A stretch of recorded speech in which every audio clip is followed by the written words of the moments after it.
Hello friends and welcome back to my YouTube channel. तो captain America the brave new world movie अगर आपने देख ली है और कोई भी कंफ्यूजन आपके दिमाग में रह गया है तो बिल्कुल सही वीडियो पे आए हो।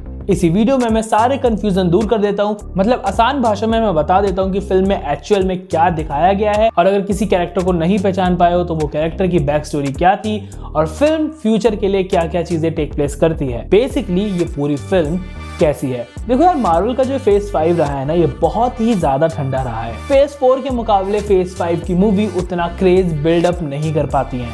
और अगर मैं सिर्फ एक कैप्टन अमेरिका की मूवीज की ही बात करूं तो आई थिंक ये कैप्टन अमेरिका की 4th मूवी है, और अब तक की कैप्टन अमेरिका की कोई सबसे बेकार मूवी है, सबसे वीक मूवी कोई होगी तो वो यही captain America the brave new world होगी। अब मैं ऐसे इसलिए कह रहा हूँ क्योंकि अगर आपने कैप्टन अमेरिका की मूवीज देखी हैं तो कैप्टन अमेरिका की मूवीज में हमें प्रॉपर पॉलिटिक्स दिखाई जाती है, प्रॉपर वॉर दिखाई जाती है। अब यहाँ पे ना पूरी तरीके से पॉलिटिक्स दिखाई गई है, ना पूरी तरीके से वॉर दिखाई गई है। सैम विल्सन अब भी अपने आप को as a Captain America prove करने की कोशिश कर रहा है। पूरी फिल्म को रेड हल्क के नाम पे बेचने की कोशिश की गई है और पूरी फिल्म में रेड हल्क हमें सिर्फ 5 से 7 मिनट के लिए दिखाया गया है। ये करके जो फैंस का इन लोगों ने काटा है ना, क्या ही बोलूं मैं इसके ऊपर। मेरे साथ अन्याय हुआ है। फिल्म की 3 मेन चीजें हैं जिसके बारे में हम बात कर लेते हैं। सबसे पहले तो एडामेंटियम मेटल से हमें इंट्रोड्यूस कराया गया है। थंडरबोल्ट रॉस जो कि इस फिल्म में रेड हल्क बने हैं। सैमुअल स्टंट जो कि इस फिल्म का मेन विलन है। तो सबसे पहले बात कर लेते हैं कैप्टन अमेरिका के सूट की। हाँ, मैं जानता हूं कि ये लिस्ट में नहीं था, लेकिन एकदम से दिमाग में आया तो मैंने सोचा पहले इसके बारे में ही बात कर लेते हैं। तो कैप्टन अमेरिका के सूट को बहुत ही ज्यादा हाईटेक कर दिया गया है। वो सुपरसोनिक स्पीड से उड़ सकता है, सुपरसोनिक वेव्स छोड़ सकता है। टिचाला के सूट की पावर भी अब उसके विंग्स के अंदर आ गई है। जितने फोर्स से उसके विंग्स के ऊपर अटैक किया जाएगा, उस अटैक को एब्जॉर्ब करके वो बैक थ्रो करेगा। वाइब्रेनियम के पूरे विंग्स उसके पास हैं और कैप्टन अमेरिका की शील्ड तो उसके पास है ही, और इतना सब कुछ होने के बाद भी उसे कमी लग रही है सुपर सोल्जर सीरम की। वो कहते हैं ना कि इंसान के पास कितना ही कुछ क्यों ना हो, कम ही लगता है। सच बताऊं तो सैम विल्सन को देखने के बाद लगता नहीं है कि उसे कैप्टन अमेरिका की शील्ड की जरूरत भी है, क्योंकि भाई वाइब्रेनियम के तो पूरे विंग्स उसके पास है। वो शील्ड की जगह अपने पंख फेंक के मार सकता है, सुपरसोनिक स्पीड से उड़ सकता है, सुपरसोनिक वेव्स छोड़ सकता है। उसको क्या ही जरूरत है उस जरा से शील्ड के टुकड़े की। मुझे अब भी लगता है कि ये शील्ड बकी के पास होती तो बहुत अच्छी लगती। तो इस फिल्म में हमें फाइनली इंट्रोड्यूस कराया गया है एडामेंटियम मेटल से। एडामेंटियम मेटल वकांडा के वाइब्रेनियम मेटल से भी कहीं ज्यादा स्ट्रॉन्ग मेटल है, और ये मेटल हमें मिलता है एक सेलेस्टियल की बॉडी से। अब वहां पे सेलेस्टियल की बॉडी कैसे आई? अगर आपने इटर्नल्स मूवी देखी है तो आपको पता होगा कि सेलेस्टियल हर प्लेनेट में अपना एक सीड छोड़ देते हैं जिससे वहां पे एक नया सेलेस्टियल ग्रो कर सके, और वो सही से ग्रो कर रहा है कि नहीं कर रहा है यही देखने के लिए वो इटर्नल्स को अर्थ पे भेजते हैं। लेकिन इटर्नल्स सेलेस्टियल को धोखा दे देते हैं और इस सेलेस्टियल की बॉडी को वहीं पे फ्रीज कर देते हैं, जिससे वो वहीं पे शट डाउन हो जाता है। फिल्म में वही सेलेस्टियल की फ्रीज हुई हुई बॉडी दिखाई गई है जिसपे कई कंट्रीज की नजर पड़ी है और उनको पता लगा है कि ये एक एडामेंटियम मेटल है। इस मेटल को यूज करके वो अपनी कंट्री को और भी ज्यादा पावरफुल बना सकते हैं। तो सभी कंट्रीज इस मेटल के लिए मिलकर लड़ाई कर रही हैं कि ये मेटल उनको मिलना चाहिए, क्योंकि इंटरनेशनल वाटर्स में है तो हर कंट्री अपना उस पर हक जताना चाह रही है। फिल्म में एक सीन भी है जहाँ पे सभी कंट्रीज के लीडर सेलेस्टियल की बॉडी के लिए एक मीटिंग कर रहे हैं। इंडिया का जो लीडर उसमें दिखाया गया है उसका लुक हूबहू मोदी जी से मिलता जुलता दिखाया गया है, जो कि देखने में काफी इंटरेस्टिंग लग रहा था। अब ये एडामेंटियम मेटल अर्थ 616 पे पहली बार दिखाया गया है, यानी कि MCU में पहली बार दिखाया गया है, लेकिन एक्समैन की टाइमलाइन में ये मेटल हम पहले भी देख चुके हैं। वुल्वरीन के अंदर जो मेटल डाला गया था वो यही एडामेंटियम मेटल था। मतलब वुल्वरीन के जो पंजे हैं वो इसी से बने हुए हैं। इसका मतलब वुल्वरीन और कैप्टन की अगर लड़ाई हो तो कैप्टन की शील्ड के 2 मिनट में चिथड़े उड़ा सकता है। आई होप आपको इस मेटल और सेलेस्टियल की कहानी के बारे में समझ आ गया होगा। तो अब बात कर लेते हैं रेड हल्क यानी कि थंडरबोल्ट रॉस की। तो ये कैरेक्टर हमें सबसे पहले इनक्रेडिबल हल्क में दिखाया गया था।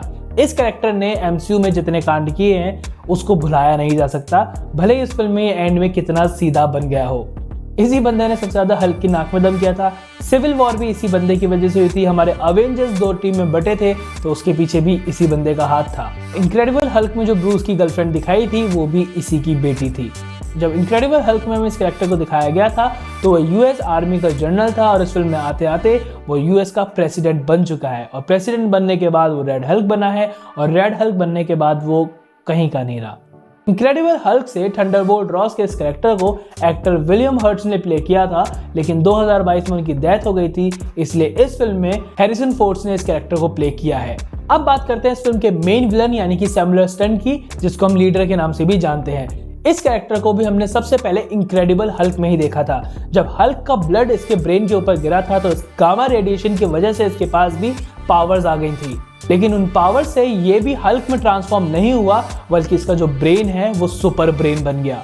इसके पास पावर है किसी को भी मैनिपुलेट कर पाना, किसी का भी दिमाग पढ़ पाना, फ्यूचर देख पाना और अपने दिमाग की ताकत से ही चीजों को कंट्रोल कर पाना।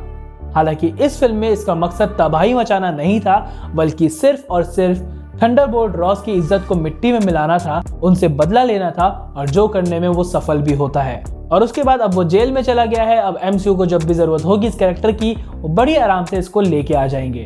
और रेड हल्क भी पूरी तरीके से अपने कंट्रोल में है, तो रेड हल्क से भी कोई खास खतरा नहीं है। और हाँ, मजा जरूर आया हल्क की वो पुरानी वाली पावर्स को वापस देखने में। वो हल्क स्मैश, हल्क की वो जंप, ये सब चीजें जो ब्रूस बैनर करता था, शायद वो तो ये सब करना अब भूल ही गया है। तो हल्क की स्ट्रेंथ, ये पावर वापस से देखने में वाकई मजा आता है।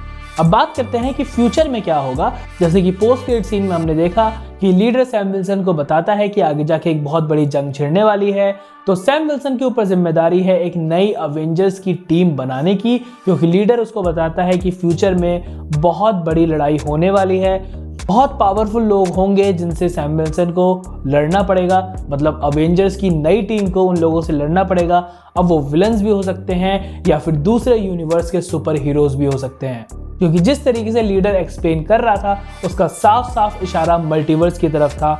मल्टीवर्स होगा तो डॉक्टर डूम भी होगा, क्योंकि डॉक्टर डूम इस यूनिवर्स से नहीं आता है, ना ही वो एक्समैन के यूनिवर्स से आता है, ना ही वो मैडनेस ऑफ मल्टीवर्स वाले यूनिवर्स से आता है। वो आता है फैंटास्टिक फोर्स के यूनिवर्स से। एक तरीके से इन लोगों के पास ऑलरेडी बहुत कम टाइम है डॉक्टर डूम के कैरेक्टर को बिल्डअप करने के लिए, क्योंकि थैनोस के कैरेक्टर को बिल्डअप करने के लिए इन लोगों ने पूरे 10 साल का टाइम लिया था, लेकिन डॉक्टर डूम को बिल्डअप करने के लिए इन लोगों के पास इतना ज़्यादा टाइम नहीं है। सो आई होप फेज 6 की जो मूवीज होंगी उसमें हमें बहुत कुछ देखने को मिलेगा। हालांकि फेज 5 की अभी एक मूवी और रह गई है जिसका नाम है थंडरबोल्ट, और उस फिल्म से भी मुझे कुछ खास उम्मीद नहीं है। गाइज, अगर वीडियो अच्छी लगी हो तो लाइक शेयर सब्सक्राइब करे बिना मत जाना। मैं मिलता हूं आपसे नेक्स्ट वीडियो में। Good bye.